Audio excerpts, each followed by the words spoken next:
চন্দ্রিমা ভট্টাচার্য কালীঘাটের সাংবাদিক বৈঠক ভেস্তে যাওয়া নিয়ে একটি বৈঠক করেন। তিনি বলেন, আরজি করের ঘটনা ধিক্কার জানায়। আমরা চাই অপরাধী শাস্তি পাক। এখন এটা সুপ্রিম কোর্টের তত্ত্বাবধানে। আন্দোলনকে সমর্থন করে সুপ্রিম কোর্টের কথা মান্যতা দিয়ে সামঞ্জস্যতায় বসতে চেয়েছিলেন মুখ্যমন্ত্রী। আন্দোলনকারীদের উদ্দেশ্যে একটি চিঠি দেওয়া হয়। মুখ্যমন্ত্রী সময় দেন 6টা থেকে 9টা পর্যন্ত। তারা দাঁড়িয়ে যান, কিন্তু সবাই যখন বেরিয়ে যাচ্ছে তখন তারা আলোচনা করতে চেয়েছেন, তাই আর হয়নি। তিনি আরো কি বললেন শুনে নেওয়া যাক। আজকে কয়েকদিন ধরে, অর্থাৎ 9ই অগস্ট, যেদিন একটি মেয়ে নির্যাতনের শিকার হয়েছিল এবং খুব নক্কারজনকভাবে এই নির্যাতনের শিকার হয়েছিল এবং তার মৃত্যুও হয়েছিল, সেই 9ই অগস্টের পর থেকে সবাই জানে আজকে যে জুনিয়র ডাক্তাররা তারা আন্দোলন করছে বিভিন্ন ইস্যু নিয়ে এবং তার সাথে কর্মবিরতিও করছে। আমরা রাজ্যের মাননীয় মুখ্যমন্ত্রী তার নির্দেশ মতো রাজ্য সরকারের পক্ষ থেকে বিভিন্ন পদক্ষেপ নেওয়া হয়েছিল, সেটাও সবাই জানেন। এবং তারপর হাইকোর্ট থেকে সুপ্রিম কোর্ট অবধি এই মামলা যায় এবং পুরো তদন্ত এখন সিবিআই এর হাতে। অনেকবার মাননীয় মুখ্যমন্ত্রী নিজে জুনিয়র ডাক্তারদের এই কর্মবিরতি থেকে বিরত থেকে তাদের কাজে ফেরার জন্য আবেদন জানান।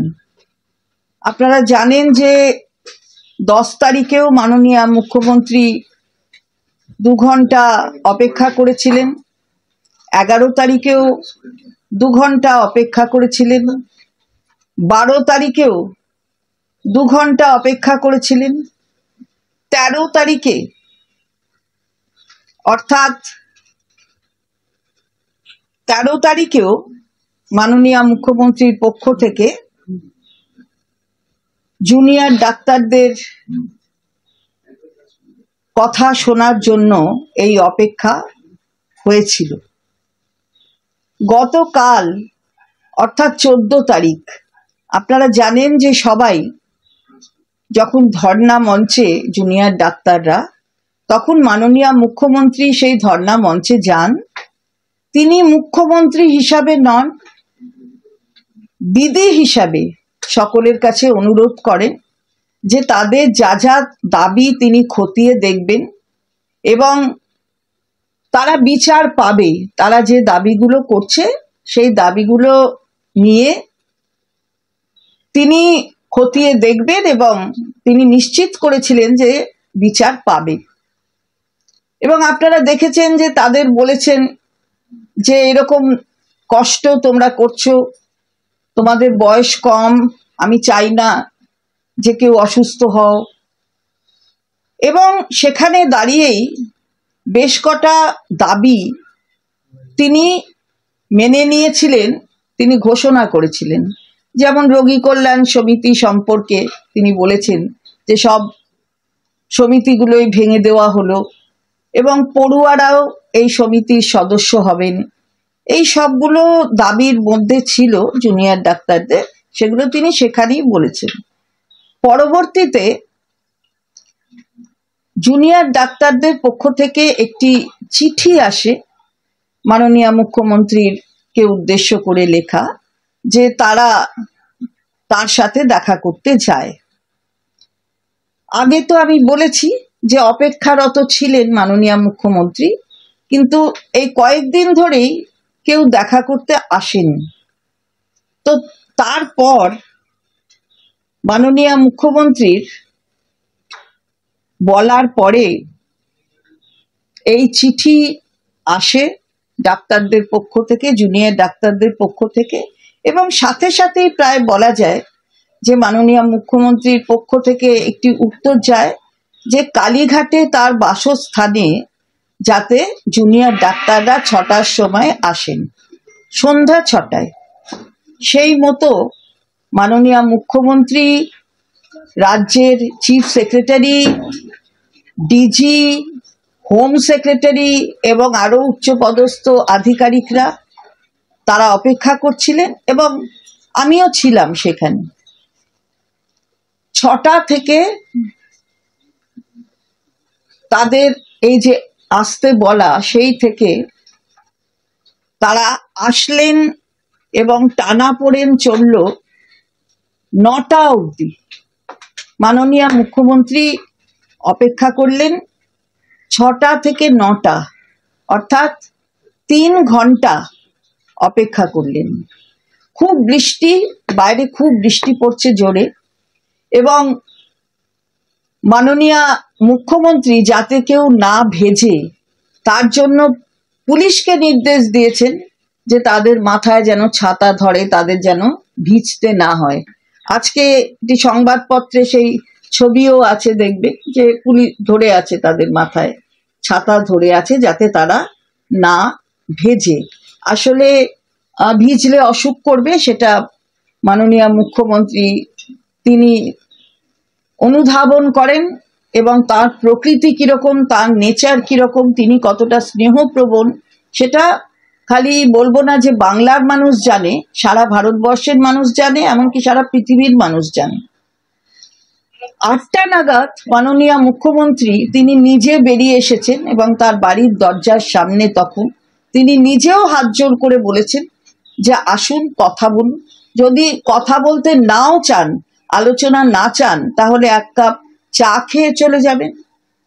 কিন্তু 8টার পরেও 9টা অবধি কেউ কিছু তার উত্তরে বলেননি। অর্থাৎ তারা কিসের আলোচনা করছিলেন, কেন বললেন না, সেটা হয়তো তারা বলবে যে কেন তারা 6টা থেকে 9টার মধ্যে তাদের সুবিধা হলো না দেখা করা। যে একটা বাড়িতে 40 জন আসা, এতটা জায়গা থাকে না, কিন্তু তা সত্ত্বেও ছোট এরা, সুতরাং তাদের কথাকে যথেষ্ট গুরুত্ব দিয়ে মাননীয় মুখ্যমন্ত্রী তাদের 40 জনকেই আসার কথা নির্দেশ দিয়েছিলেন এবং অনুমতি দিয়েছিলেন।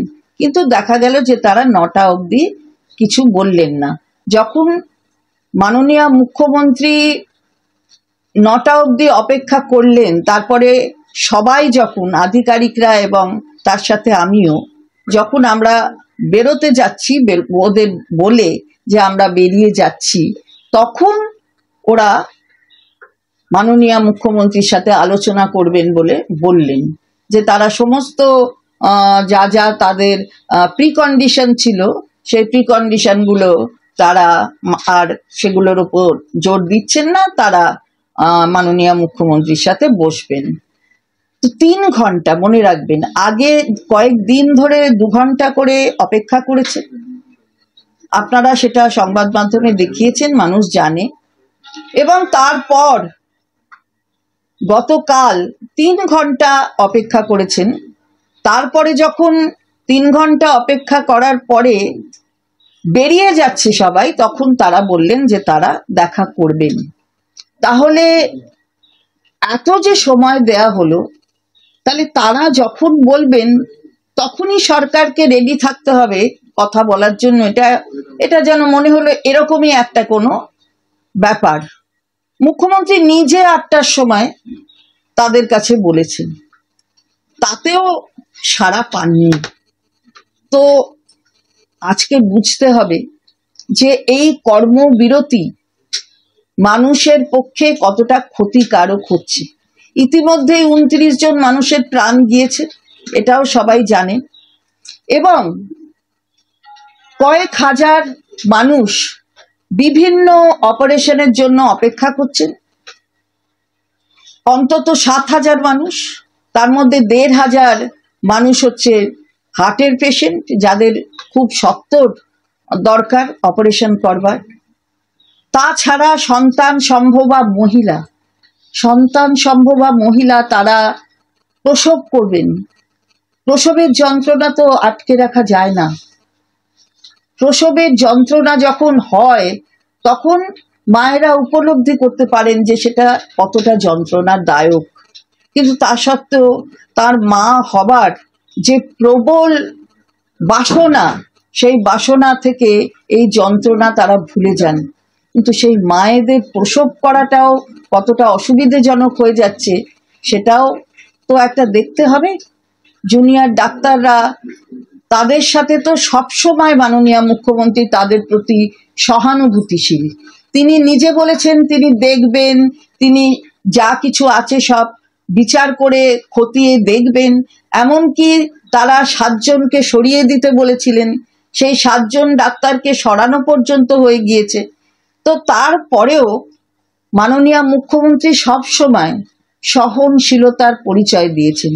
মাননীয় মুখ্যমন্ত্রী সবসময় এই জুনিয়র ডাক্তারদের যাতে কোনো রকমের অসুবিধা না হয়, তাদের বৃষ্টিতে যাতে তারা না ভেজে, তারা যাতে ভিজে গেলে জামা কাপড়, এমনকি তিনি বলেছেন জামা কাপড়ও আমি দিয়ে দেব, তোমরা বৃষ্টিতে ভিজো না, অসুখ যাতে না হয় সেটা দেখা নিশ্চিতভাবে দায়িত্ব সকলে। মাথায় ছাতা দেবার নির্দেশ দিয়েছেন, তা সত্ত্বেও মানেননি কেউ। তো এটা কিরম হচ্ছে যে তারা যখন বলবেন তখনই সরকারকে রেডি হয়ে থাকতে হবে যে তাদের কথা শোনার জন্য। আমি বিনীতভাবে আবেদন করব যে মাননীয় মুখ্যমন্ত্রী যা যা করবার করেছেন, খতিয়ে দেখার কথা বলেছেন, সমস্ত দাবি, যার মধ্যে অনেকগুলি দাবি তিনি নিজেই ধর্ণা মঞ্চেই তিনি এই রোগী কল্যাণ সমিতি ভেঙে দিয়েছেন, সবকিছু যা যা করবার সেগুলো করেছেন, এবং আরো করবার যে তিনি সেগুলো বিচার করবেন সে কথাও দিয়ে এসেছেন। তো এরপর আর কি বলার থাকতে পারে? সুতরাং এটা একটা সাবজুডিস ম্যাটার। তিনি নিজেই বলেছেন যে যা যা বলার সেটা নিশ্চিতভাবে মহামান্য সুপ্রিম কোর্ট সেটা দেখছেন, তাদের ডিরেকশন থাকবে। সুতরাং তিনি বারবার কর্মবিরতি থেকে বেরিয়ে আসতে বলেছেন ডাক্তারদের। কিন্তু মুখ্যমন্ত্রী সবসময় তার সহনশীলতা দেখিয়েছেন এবং তাদের প্রতি তাদের যে দাবি, সেই দাবি জাস্টিসের দাবি তো মুখ্যমন্ত্রী নিজেও করেছেন, এবং সিবিআই এর কাছে খুব তাড়াতাড়ি 3 মাসের মধ্যে যাতে সবকিছু তারা তদন্ত শেষ করে দোষীর শাস্তির ব্যবস্থা করে, সেগুলো তো তিনি বলেছেন। তিনি রাস্তায় নেমেছেন এটা নিয়ে। জাস্টিস তো সবাই চায়, কিন্তু মানুষ, সাধারণ মানুষ নিশ্চিতভাবে তাদের আবেগ, সেই আবেগকে শ্রদ্ধা সবাই জানায়, এবং তারা এই মেয়েটি জাস্টিস পাক এ বিষয়ে কোনো সন্দেহ থাকতে পারে না। এরকম নক্কারজনক ঘটনা কোনো মেয়ের সাথে যাতে না হয় সেটা নিশ্চিতভাবে বাঞ্ছনীয়। এরকম কোনো ঘটনা কখনো হওয়া উচিত নয়। তাই কিন্তু এই যে সাধারণ মানুষের এই যে অবস্থাগুলো হচ্ছে, অর্থাৎ কর্মবিরতির ফলে অনেকে চিকিৎসা থেকে বঞ্চিত হচ্ছেন, সেদিকটাও তো দেখতে হবে। সাধারণ মানুষের এই যে অসুবিধা, সেই অসুবিধার কথাও তো চিন্তা করতে হবে রাজ্য সরকারের পক্ষ থেকে। তাই যা যা করবার মাননীয় মুখ্যমন্ত্রীর নির্দেশে, তিনি নিজে মুখ্যমন্ত্রী হিসেবে নয় দিদি হয়ে সকলের কাছে বলেছেন। সুতরাং এবার কি সিদ্ধান্ত তারা কিভাবে নিয়েছেন, কি ন্যারেটিভ তৈরি করছেন, সেটা তাদের ব্যাপার। এরা ছোট ছেলে, আমাদের মুখ্যমন্ত্রী সবসময় তাদের প্রতি তাদের প্রতি অনেক সফট কর্নার তার, সেটা তার প্রকৃতি বলে, সবাই জানে, সেটা তিনি তার প্রকাশও করেছেন। সুতরাং আজকে যে চিঠি আমাদের কাছে রয়েছে, আপনারা দেখতে পাচ্ছেন, আপনারা জানেন, আপনাদের কাছেও আছে, যে চিঠি ওরা দিয়েছেন, যে চিঠি এখান থেকে কালকে গিয়েছে মাননীয় মুখ্যমন্ত্রীর অফিস থেকে তাদের আসার জন্য, সবটাই আপনারা জানেন। আমার কাছেও সেই চিঠি আছে। তো সেটা আমরা বলবো যে যতটা মাননীয় মুখ্যমন্ত্রীর পড়ার তিনি কিন্তু করেছেন। Bureau report, ND Bangla news.